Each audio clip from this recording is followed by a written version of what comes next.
online broadcast network, AFTERBUZZ TV. Over 20 million weekly downloads in over 150 countries, and your number one source for after-show entertainment.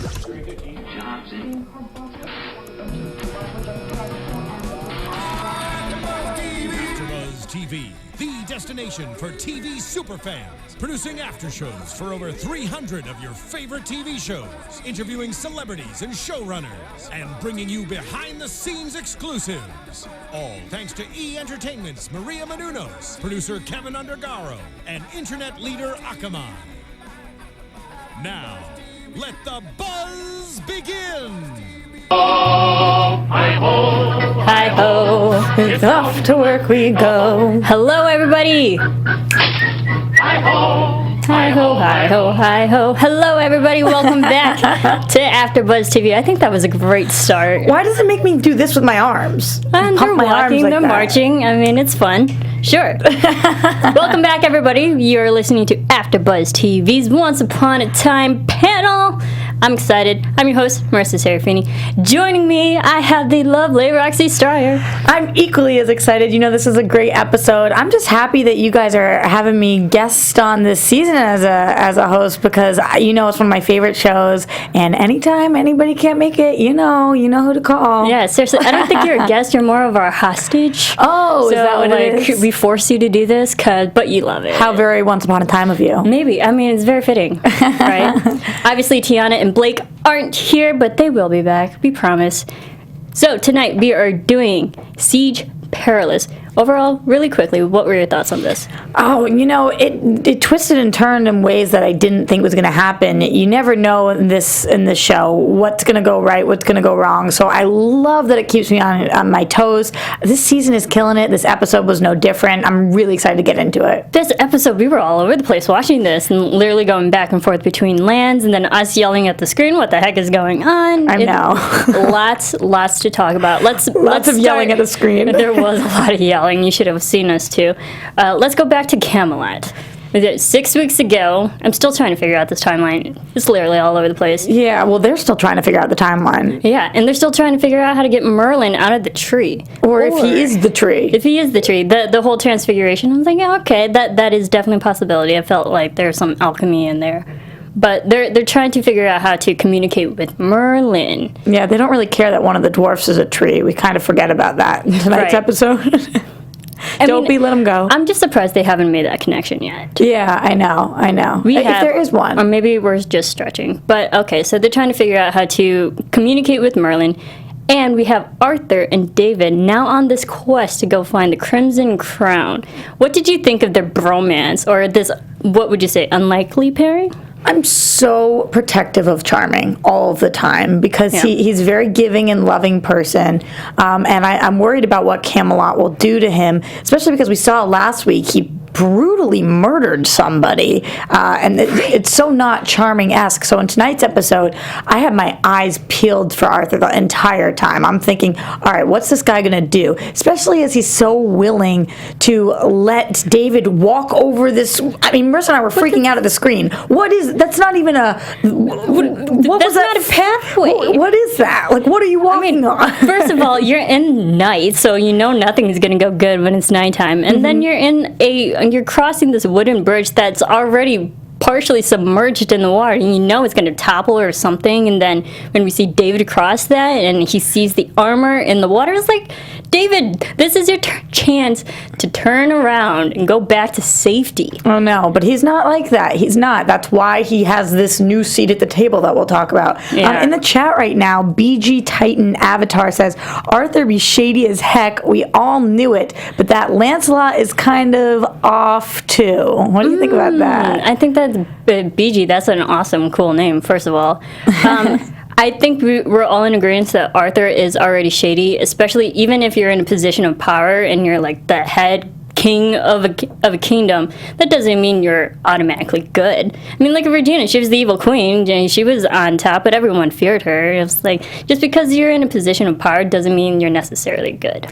I agree with that, but, you know, we've heard it's so hard when these stories, we've heard so many things about these characters before because we have seen movies about them, we've seen all these things, so we have different notions about them. Thoughts, right, yeah. Exactly, so I'm going in and I'm like, oh, Arthur, he's going to be great, and then there was something about him, it means the actor's doing a good job, because there's something about him where I was like, just the faces he's making as David's walking out and he's kind of chuckling to himself, and I'm like, yo, dude, why are you laughing? This guy's putting his butt on the line right now, and you're just standing there. This is supposed to be your home. You should want to get this.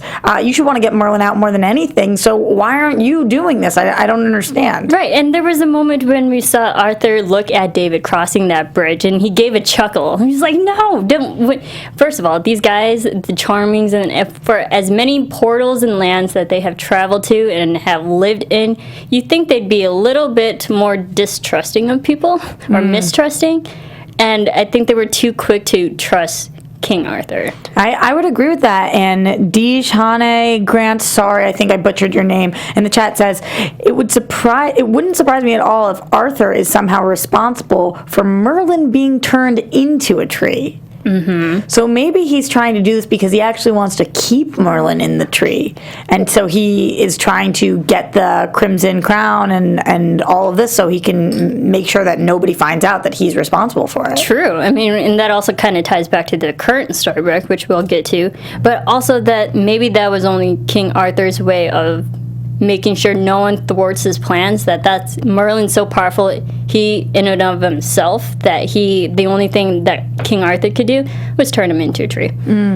Absolutely. To make sure Merlin doesn't stop him. Do you trust, because of all of this that we're talking about, do you trust Lancelot more than you trust Arthur at this point? Yes. Yeah, I because agree. We've seen Lancelot beforehand, and we know that he's worked with Mary Margaret and Emma. Like, we've seen his actions. He is good.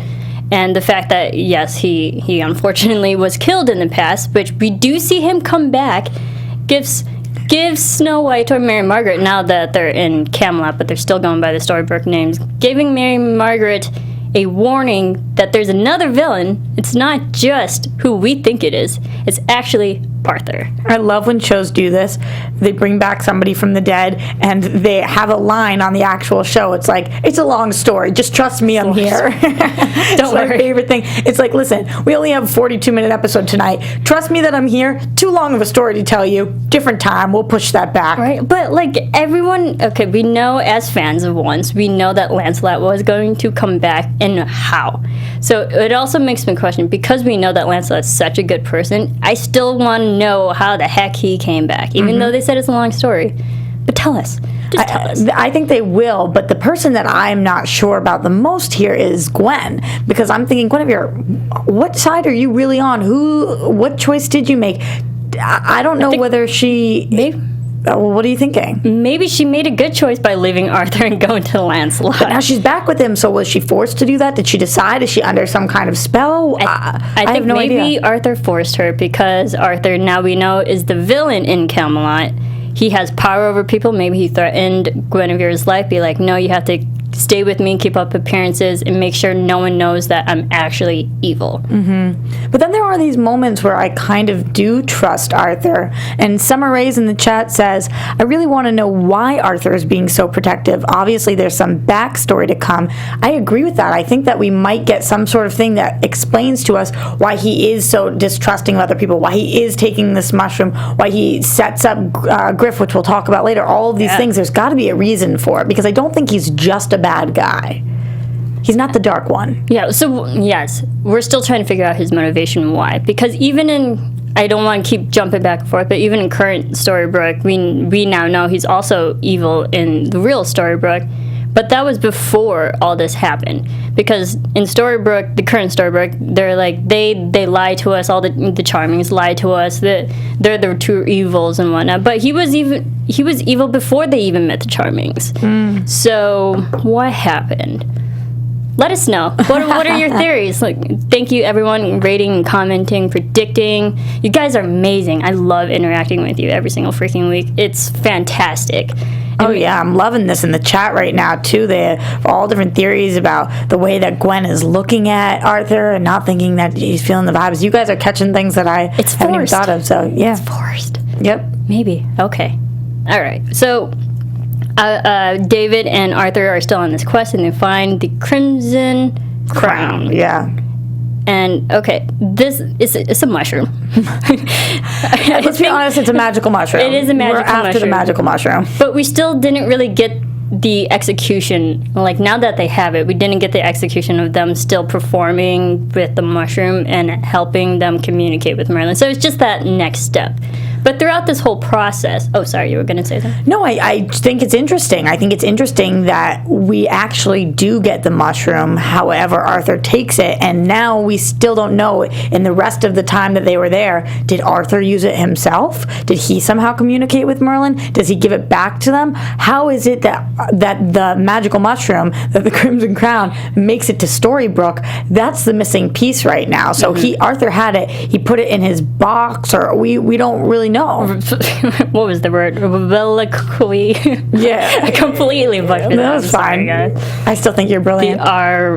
It's a treasure box, really. It's a treasure chest filled with magical totems. Yeah, I have it somewhere. That's kind of cool, though. The reliquary. I'm going to just stop. What is that? I know what you're talking about. I wrote it down like 6 times because I couldn't pronounce it either. The reliquary. No, it's reliquary. You guys know. I had it so right, and I butchered it. You gotta write it phonetically. It's live. It's live. I tell you, it's the pressure. I'll get it for you. Okay. They'll help us out in here. I'm sure you guys can tell us, but the treasure chest filled with magical totems. Reliquary. Reliquary. Yeah. Say that 5 times fast. It's Nicholas Kelly says, Crimson Crown Wonderland Red Queen. That's what I thought. I was like, and the fact that it is a mushroom, it made me think of Wonderland. But we know in Wonderland, Once Upon a Time in Wonderland spin-off, that there was a quest to find mushrooms and whatnot, but they used it in different magical properties as well. But we, in the past Camelot, now that King Arthur has the mushroom, and now knowing that he's a villain, I think it was his way. He had to steal the mushroom back just so everyone can't communicate with Merlin and find out what he's really up to. Or maybe he wants to communicate himself. We've got a theory in the chat right now. Absent TV Pro. My theory is Arthur is actually Hades and Gwen is Meg. Yes. Arthur brought those knights back to life, which is why in that moment we didn't see him. Absentee Pro, you're speaking to me. I love it. You know how much I love Hades and Meg and how we need them in our story. Yeah, you're trying to push them into the story. I'm reaching so hard for that. I love it, Marisa. Anything. So yes, I could totally go with that. It's just because you want to hear the music. I do. I do. I mean, yeah. Let's get Susan Egan to come on the show and sing. There should be a musical episode. Oh my gosh. Oh my god. Well, you're bringing together our passion of Glee and then our passion of this show. We need a musical. Yeah. They can do it. They're magical. Okay. Sorry. We digress. Tangent, totally. Okay. But like during this whole quest, there's the empty spot that Percival left at the Knights of the Round Table. They have that spot empty, but then they also have the Lancelot's spot, the spot of the purest heart that you can trust the most. I'm calling BS on this. Yeah. But okay, so question. Now that Lancelot is technically back, do you think anyone knows he's back? No. Because everyone thinks his spot is still open. I mean, other than Mary Margaret, who now knows that he's back, I don't think anybody else knows. But there are so many questions.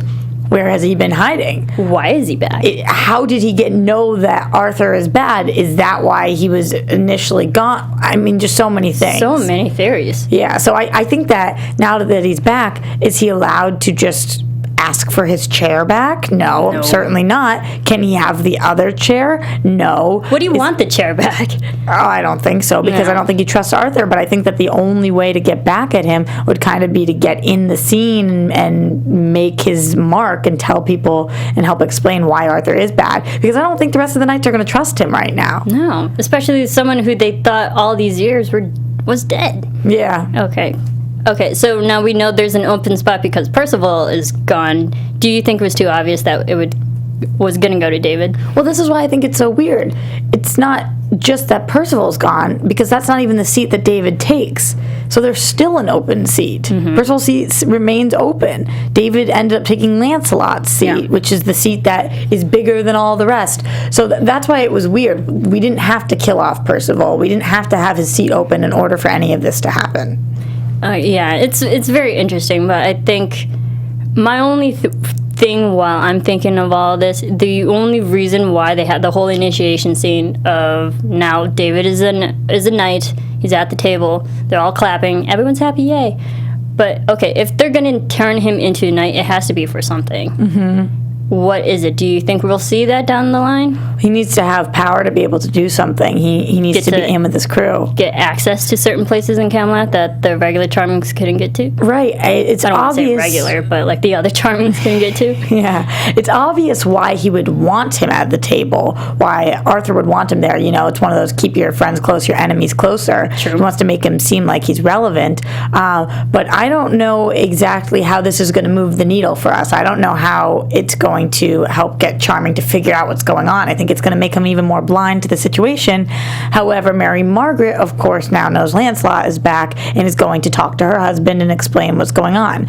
People in the chat want to know, though, did Cora really kill Lancelot? Boobies says, and Ryan Whittleson says, is that really Lancelot? Should be a question that's asked, which I agree. Maybe this is just Lancelot's body and somehow we could all be fooled right now. Arthur could be good and Lancelot could be bad, and this isn't actually him. Yeah, and that's the hard part, because even back in season 2, when we know Lancelot was parading around that barren city when Mary Margaret and Emma were stuck there, we all were led to believe that was Lancelot. And then we find out later, after the fact, that Cora killed Lancelot, and Lancelot's body is dead in that tunnel thing, pit, wherever they're staying at.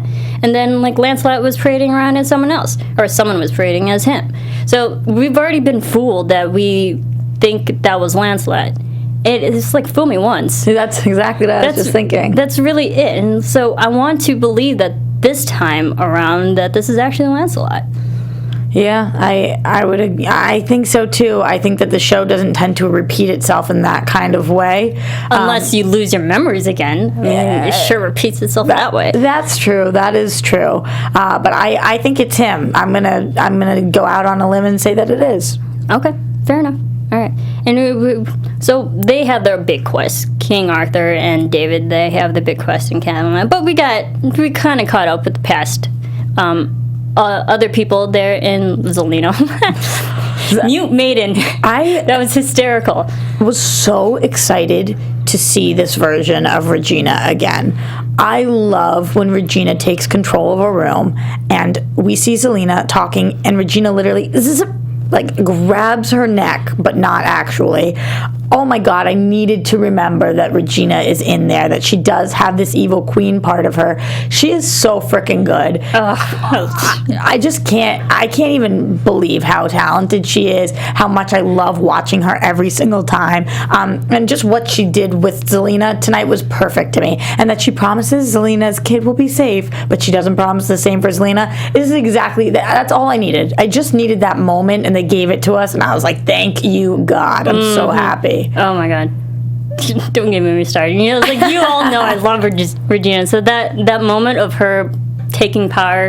And okay, a lot of you commenters last week were pretty upset with Regina. Granted, she was selfish at some points in last week's episode. But I want to say she's doing it for a bigger purpose. So someone has to be that, what we call it, the scapegoat, I guess, or someone who has to pretty much just be the a-hole, take all the blame, but still in a way drive the story forward. That's what she's doing right now. She has to be the bad person at some points, but if it's for the greater good, sure. Here's the deal. You got, and some of you guys were interacting with us this week, which is amazing, talking about giving Marisa some slack about standing up for Regina. I commend you so much because she's your girl. I think when you have somebody where you're like, she's your ride or die, you're going to stand up for her, and I think you should. And then there are people who are coming to the defense. That's what makes a great show, when there are characters that are so polarizing like that. So yeah, damn right you're going to stand up for Regina. She's your frickin' person. She's your pick. Absolutely. So I love that. And everybody in the chat right now, it's fact. Everyone loves Regina. I love Evil Queen Regina. Like, everybody is loving Regina. Everyone loves Regina. Thank you, everyone. Yeah. See, you get me. There we go. Okay. Everyone gets you. And they had a quick Outlaw Queen moment. Be still, my heart. Okay. I know. It was a good moment. All right, collect yourselves. Here we go. I love, yes, but like, she looked gorgeous in that red. That's true. Okay. Is there anything else about past Camelot that we haven't touched on? No, that was pretty much all we saw. We spent most of the time on the journey, and then that one quick moment with Gwen and Arthur where he shows her the thing. I don't. She's a wild card. She's a wild card. I'll say it now. I'll say it again. Yep. It's unpredictable. That's what I love about it. All right. Then we moved to Storybrooke. Yep. Current Storybrooke. There's also another quest going on with Arthur and David. I love how these stories parallel each other. They're on the quest to... Oh my goodness. I love the romance in this land. Because I'm still so nervous for David, I am very nervous, but it's funny to watch because it's more humanistic in a way. It's in a land that we, us humans and us muggles, are watching. Mm-hmm. It's like we get the humor, we get like how real this romance can be. Yeah, absolutely. Which is why part of me does want to see Arthur end up being good in a way, because people were talking about it earlier in the chat, but a lot of times David's used as a pawn, and a lot of times the character ends up being that guy. I don't want him to be duped again. No. I want him to be the one this time who's smart enough to figure out what it is that's going on. And we actually see that for a quick second when he's looking at the mushroom and he says, I remember this. I'm like, David, you're going to be the guy.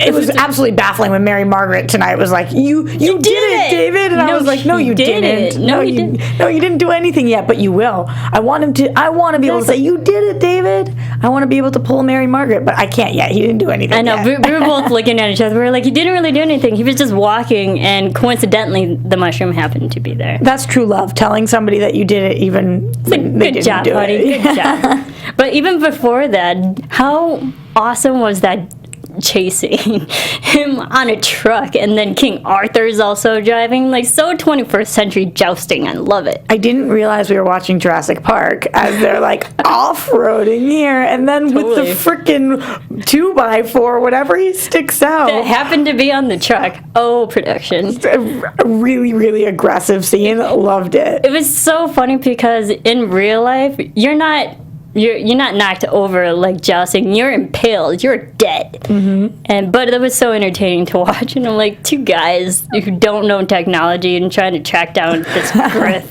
I guessed it immediately, though, that I thought that Griff was up to something, that he was being put up to this, because just the whole thing, Griff's reason for why he took this, it was like, no, Griff is loyal. I don't believe that he just did this without anybody asking him.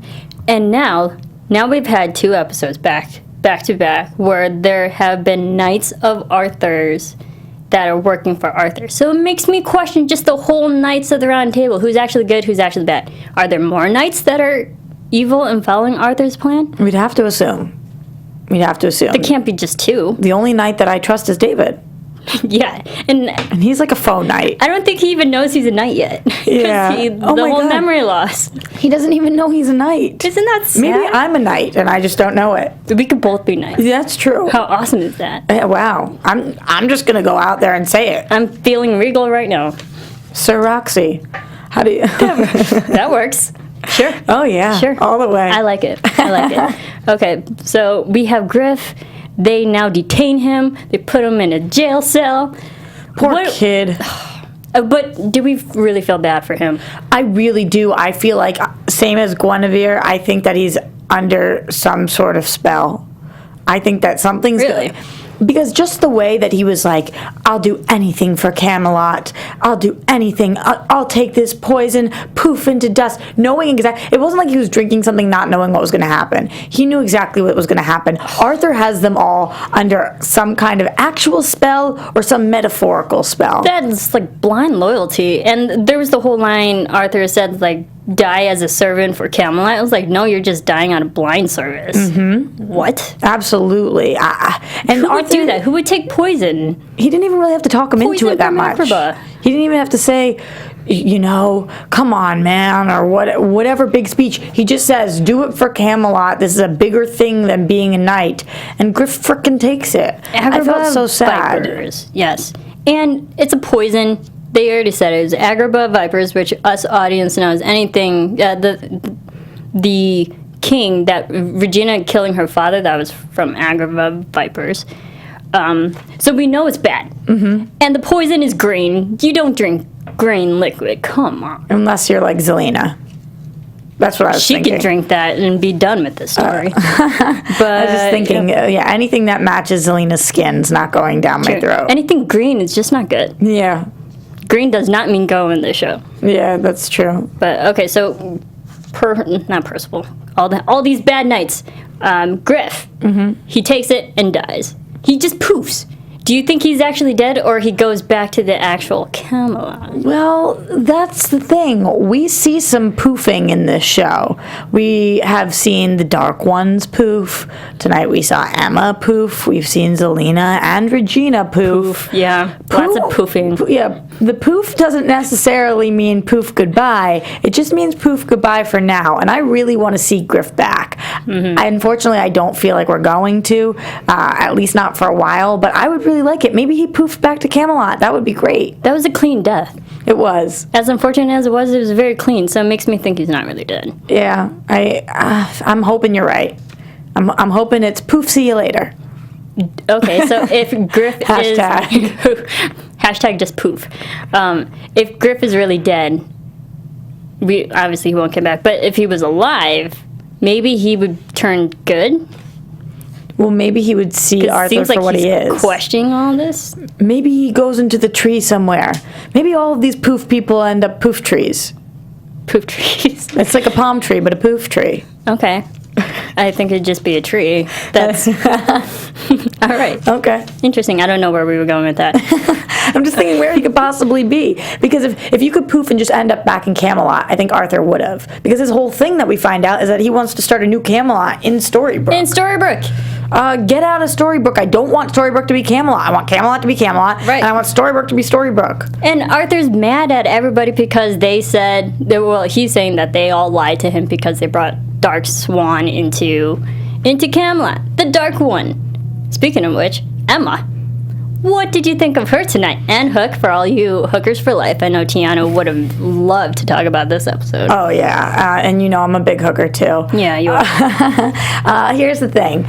Last week, if you guys missed the after show, I talked a bit about how I think that Emma is putting on a little bit of an act right now. I don't think she's gone fully dark. I think this is her way of convincing people she has, because for some reason or another, she needs people to think she's full-blown Dark One right now. But I still think that there's light in her. I really do. And we even find out that there is some light, because if she has to snuff out the light, there is some light left. Snuff out light, yeah. Yeah, I mean... That whole line reminded me of Lord of the Rings, where when all the light goes out, yeah, in the tunnel. I know. Okay, but we read an article this week that talked about the fact that her 2 weak spots are Hook and are her son, and Henry.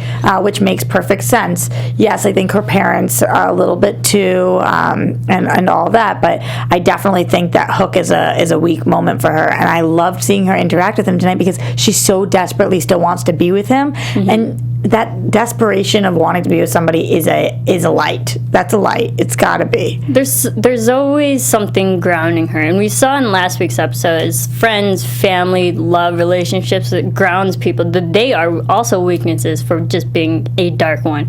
She still has all of that, so it's really in a way again, going off yours, she's not fully dark yet. And I do have a good prediction about that. We'll get to that. Oh, I'm so excited. In here, Hannah says, Emma hasn't even done any evil actions yet. And I agree with that. If Emma was fully dark, I think we would have seen her going around either murdering people or whatever. She hasn't done the helpful savior thing she usually does. Yeah. But she hasn't done some of the evil things that that Rumple of the Dark One definitely would have done. Oh, and I also have something in news and gossip too about that.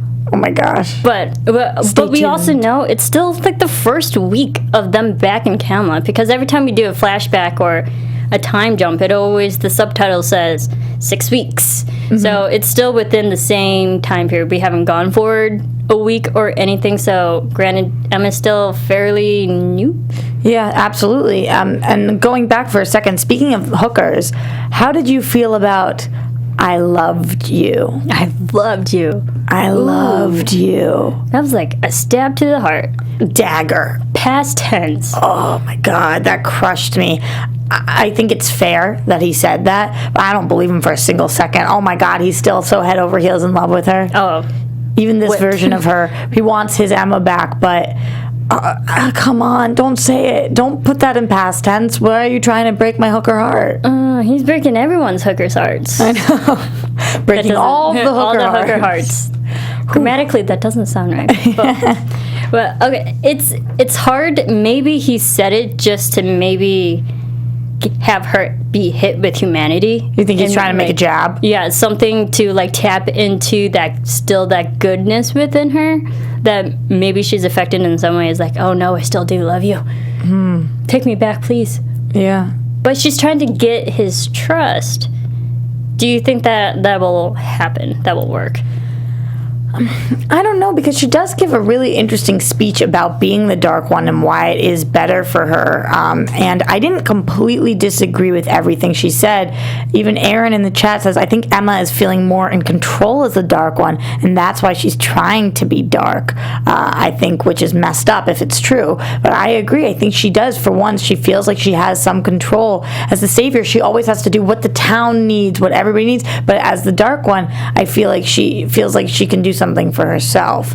And I'm not saying that's right, but it is a different version of Emma. It's an interesting version, and I'm surprised that Hook is so unwilling to accept it, considering he's got a little bit of a dark side to him too. Yeah. And I'm glad. I love how he's trying to tap into Robin's dark side too. It's like, you used to be a thief. Like, past tense, dude. Talk about another bromance that I'm loving. I love them. Hook and Robin forever. I just love Robin. Forever. I love them. I love when they're sitting at Granny's. I love when they're talking. I think that these two should be BFFs for life. For sure. Do they have a ship name? Ooh, what is Outlaw Hook?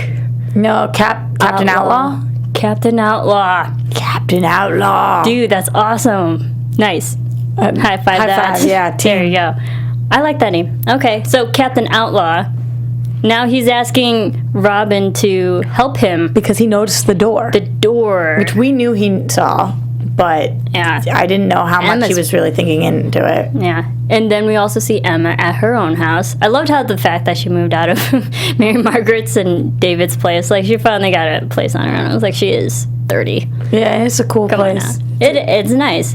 And it also has the dark dungeon cave that has the sword. Mm-hmm. What do we think of this? Because now, at the beginning of the episode, we see Emma try to take... Oh, she didn't try. She took Happy's axe. Yeah, she takes the axe. The dwarfs are pissed. Magical. Insert hi-ho, hi-ho. Yeah, the reason why we started.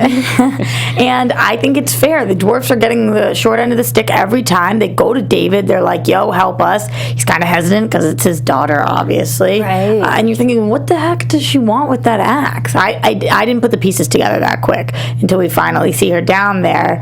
And she's trying everything, which is why I still don't think she's fully evil. If she wasn't trying everything except for using the dark magic or trying to get a hero to do it, she wouldn't have gone through all these steps. True. But she does go through those steps, and she's told that she has to find a hero. Immediately I said out loud, oh my God, it's Regina.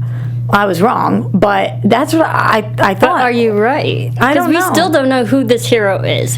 Yeah, They have to snuff out the light, find a hero. she's thinking that it's Rumple because he has a blank slate heart right now, which is why she steals him, but we don't even know if that's true. Yeah, and we also see Emma bring back Rumple.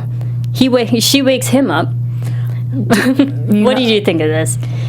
Once I got past the flower, you know how I feel about that looked flower. better tonight? It did. The flower looked better tonight. It had more to do. Yeah, it was a more useful flower, absolutely. It was nice to see it in reverse. You always see the petal fall, but then to go back. Yeah, it was whole again. I was like, oh, finally, we're reuniting them. Belle, go run to him. When she gets there and he's gone, it was one of those, crap moments. Where did he go? Yeah, I thought that he was going to, like, stab her or something. No, he was kidnapped, though. Emma, kidnapping, definitely a dark one thing to do, dude. Very true. What did you think of Rumple's reaction to Emma when he woke up? He seemed genuinely scared. He kind of seemed like a child's to me. Okay. She said that he had a blank slate as a heart, and to me it seemed like what am I doing here? What has happened? Who is this? Where am I? You know, just like a newborn baby. Right. And then she said when she woke up Rumple, she says she needs a hero. I still want to sing that song, but I won't. Please do. Just break into it. Purest ever lived. The purest hero that ever lived. Do you believe this? Out of Rumple? Oh, it's so hard because he's been the darkest dark one ever. But Emma's been the lightest light one out of ever. I know, and so these things can change. The tides have turned. It will be interesting if that's the route we go. But how long is it going to take, seriously, before people put the pieces together that there's a door, Rumple went missing, it's the only place in Storybrooke they haven't checked. Yeah. I mean, they're going to figure it out. Hook just needs to go to Belle, be like, yo, there's this mysterious door at Emma's place, we need to go there. Yeah. Let's check it out. Yeah. Bring the cavalry and go. Are they not going to be able to get into this door, though? I don't know. I would think not. I think there'd be obstacles to get through it. Now Emma has magic, but whatever magic she uses is now technically dark. So maybe it's bounded by magical barriers. Interesting question in here. Summer says, I wonder if Rumple remembers any of his past. So maybe Rumple... Maybe he still has memories, but he's been asleep for 6 weeks. But maybe he has no memories. Maybe he doesn't even remember Belle or any... Maybe it's a clean slate for him. Maybe. Or maybe not. It's hard to tell. I still have a hard time believing Rumple's going to be the purest that has ever lived. With all these seasons of Rumple being dark, you're going to have to really earn that for me to believe that. I agree. Okay, but we did get a realistic moment between Mary Margaret and David when David was genuinely frustrated he couldn't help his own daughter. What did you think of this scene? You know, like I said before, David is always a pawn, and I want to see him go out and kick some butt and be the one who is the savior and can help this situation. I felt for him and for her, though. It's such a helpless situation. There's not much they can do right at this moment. How'd you feel? I thought this was the most realistic family scene that we got so far since all this has gone down. We see a genuine mother and father being in that hopeless position where they can't help their own child. And all these years that they're always like, we were never there for Emma, yada da da da, we never saw her grow up, let's try to be the best parents we can be. And now they're trying to be everything they can be for Emma and they can't. So it's like they're trying hard to be the parents that Emma actually deserves, but they just can't. And who are they doing a better job parenting? As I said last week, Zelina? No, Regina. Oh, Regina. Yeah. I was like, Zelina. No, they're helping her out. I'm going back really quick in the chat. They said that Rumple did say, Emma, you are the dark one now. So at least he remembers who somebody is. True. Maybe he doesn't have memories of what happened, but remembers who people are. I don't know. Yeah. And also to add on to you thinking that they were parenting Regina. Everyone kept commenting on that last week, and they said, well, Regina is a stepmother. It's interesting that you guys are saying that, because I totally know. So she is a stepmother. More like family bonding. Issues. Yeah. Bonding's one word, problems is another word. And in here, Nicholas Kelly, Marisa, Roxy, what about Robin being used as the hero? I wonder how you feel about that, Marisa. I feel Robin is there to just help in any way that he can. Because he's still trying to figure out a place in the world, and every time someone goes to ask him, it's usually for something good.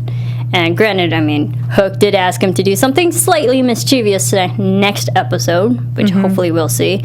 But I know that Robin's trying to be good as well. He's trying to rid past that thievish ways of his. So I like to think he's good. Okay. Because he's with Regina, and he gives me hope every week. I know. What did you think of his line when he was looking at the sonogram of Selena's baby? Oh my god, that was hysterical. It made us rewind that so many times. It's so funny, because Hook and Robin aren't of this world, really. They're not of this time, so they're both kind of confused. He's like, no, it's a sonogram. That's what they call this thing. Like, it's way up in her. It's a picture up in Zelena. He's like, yo, the dude. Baby. Yeah. Like, whoa. That part was hysterical. That was like, just them knowing just like their ignorance to technology is hysterical. We needed the comedic relief in tonight's episode, so it was a good moment. We did. I mean, and there was some serious moments, but a lot of light moments. I feel next week's episode will be very dark, because they're now on a big quest. Oh yeah, speaking of which, during that quest, I think I didn't mention it, but there was that moment where they had the chalice. Totally reminded me of the Holy Grail, and I think that was the whole purpose of that. And we know the Holy Grail storyline, that was a humongous quest just to find that. And it was just to get somebody to admit to being the thief of this all. Yeah. Which David's smartening up. Good move. I like it. Anything else about this episode? No, just the fact that I want to hear your news and gossip. Yeah, let's do that, shall we? Yeah. Yes. So, some fun things happened over this past week. Very excited to hear about them all. Very Tiana excited. was emailing us articles on articles. That she was. We love Tiana. Tweet at her because she's amazing at the Tiana Hobson. Okay, so we know the New York Comic Con panel just happened for Once Upon a Time a few days ago. And Jennifer Morrison and Adam Horowitz and Eddie Kitsis were there, and they talked about this season. And a few key things we could take out of that panel, that Jennifer Morrison actually helped create the Dark Swan signature outfit. Yeah, which is interesting because she's got quite an edgy vibe to her. Very, very edgy. And then Henry's relationship with his new girlfriend, Violet, who we saw last episode, will break your heart. This is the most miserable piece of news I have ever heard, Marisa. My poor heart is already breaking just from hearing you say that. Okay. I know, it's like, what? The youngest relationship on this in this show can break someone's heart? Ooh, I don't want to. Maybe we should preface all of this with this possible spoilers. Yeah. Spoiler alert. Well, we don't even know what break your heart means, though. And Spoiler thank alert. you. And the fact that they're now starting things up again, we see at the jukebox. So it's like, I don't know what happened. Maybe they're going to go down the path again. My heart already is broken. Yeah. And we will see an episode of Hook as a child, which is brilliant. And we'll meet Hook's father, which is even more brilliant. So excited to hear his backstory more, so I love it. Yep. And Kitsis used one word to describe the second half of the season: hell. That's it. Hell. I don't know what to make of that. Hell for our characters, hell for the viewers. Yeah. Like gut-wrenching. So what is hell? Hell as in Hades? Just hell. I don't know. That would be amazing. I threw it in there for you. I was waiting for that to hit. That took me a second. I got too excited there. All right. Emma will soon use both Hook and Henry to advance her ultimate plan. Yes? No? Use them in a good way. Are they What's heroes? her ultimate plan? Is she faking all of this because she says, do you trust me? That makes me think we should trust her because she knows something. Are they the heroes in the story? Who's the hero? Who's the villain? And someone's heart will be getting crushed by Emma. Emma kill someone? Does that mean physically crushed? Crushed. Heart crushed. Or does that... Or metaphorically. I don't Would know. it be Hook's heart, metaphorically speaking? Henry's? Anybody's? Too much. And we also did get the announcement that there will be a 2-hour special episode featuring an adventure led by Merida, Ruby's back, and Mulan. And that episode will air November 15th, 2015. So that'll be a fun end of the first half of the season. And then also, we are in season 5 of Once Upon a Time. The 100th episode of Once Upon a Time is slated to air in March 6th, 2016. We're throwing such an amazing party for that, Marissa. Oh, It'll my probably just be the goodness. two of us, but I guess we'll invite Tiana and Blake. All right. So let's get to predictions then. And now, your AfterBuzz TV prediction. I want to hear from you because you said you had one earlier on, and I can just tell with that smile. When Marissa gets a I do. smile on her face, she's got something brilliant. Okay, so as you know, I'm a big fan of Disney. And as you know, this who would have thunk? This past season, or not season, this past summer in 2015, Disney released the Pixar movie Inside Out. So good. Great. Sadness, I And love there is a it. point to this, and I'll make it quick. The character Joy was, yellow, but she had blue hair, and the creators and producers were always saying you can't have joy without sadness. Sadness representing the blue hair. I think it's kind of the same vein as Emma's look. She has black leather wardrobe on, showing that she's the Dark Swan, but her hair is white, which makes me think there's still a lot of light left within her. You can't have dark without light, and boom. I love it. And I agree. That's my major prediction of the whole season is that Emma isn't as bad as she's putting on right now. So I'm with you. I love that. I agree. What do you have? That it's the Emma thing. I think that when we talk about Emma crushing somebody's heart, I think it probably is more metaphorically, and I think that maybe Henry's heart being broken has something to do with Emma meddling in the relationship, hurting Violet in some way. I mean, we see that she's alive, but I don't know, something there. We've got a couple hearts that are breaking. Everyone's We'll see. heart's breaking. Yeah. And we know next episode, everyone finds out that Arthur is actually the villain, so there's about to be a showdown. It's about to be a what? Once Upon a Time fight? Yes, nice. Thanks. All right. I tried. Fun episode. I love talking about this. Everyone, where can we follow you, right? You guys can find me at Roxy Striar. Thank you so much for having me on again. I love course. talking once. Of course. And you can follow me at Serafini TV. You can follow all of us here at Facebook, Twitter, Instagram, all the social media platforms at AfterBuzz TV. Tweet at us. Tweet at everybody. Blake, Tiana. You can find Blake at Blake McIver, Tiana at the Tiana Hobson, us on Twitter. Let us know your theories and predictions. You guys are amazing to interact with all week long. I can't wait till next episode. And you at Serafini TV. Yeah, Serafini TV. Thank you all for listening. We'll see you next time. From executive producers Maria Menounos, Kevin Undergaro, Phil Svitek, and the entire AfterBuzz TV staff, we would like to thank you for listening to the AfterBuzz TV network. To watch or listen to other after shows and post comments or questions, be sure to visit AfterBuzzTV.com. I'm Sir Richard Wentworth, and this has been a presentation of AfterBuzz TV. Buzz you later. The views expressed herein are those of the hosts only and do not necessarily reflect the views of AfterBuzz TV or its owners or principals.